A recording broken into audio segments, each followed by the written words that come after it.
தொடர்ந்து பர்பம்பிக் சேனல் சார்பாக அனைவருக்கும் வணக்கம். பிடிபிஆர்டி சிவிக்கு போயிட்டு வந்தவங்களுக்கு ப்ரொஃபஷனல் செலெக்ஷன் லிஸ்ட்டு விட்டுருக்காங்க. இன்றைக்கி வந்து பார்த்திங்க அப்படின்னா 20. இதில் வந்து பார்த்திங்க அப்படின்னா இன்றைக்கி டேட்டில் ஏற்கனவே வந்து 3 பாடத்துக்கு விட்டுருந்தாங்க. இன்றைக்கி வந்து கெமிஸ்ட்ரிக்கு விட்டுருக்காங்க. கெமிஸ்ட்ரியில் சிவிக்கு போயிட்டு வந்தவங்க எவ்வளோ மார்க் எடுத்திருக்கீங்க அப்படின்ற எந்த இடத்துல இருக்கீங்க அப்படின்றத பார்த்துங்க.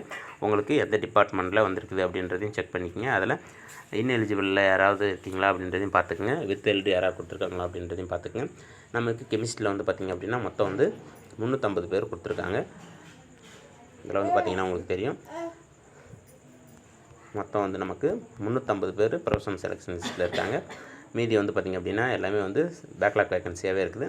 அதில் வந்து பார்த்திங்க அப்படின்னா எஸ்டி அந்த இடம் வந்து ஃபில் ஆகாமல் வேக்கண்டில் இருக்குது. அதுக்கப்புறம் பார்த்திங்க அப்படின்னா இதில் கீழே வந்து வித் எல்டு கேண்டிடேட்ஸ் அப்படின்றது தனியாக கொடுத்துருக்காங்க.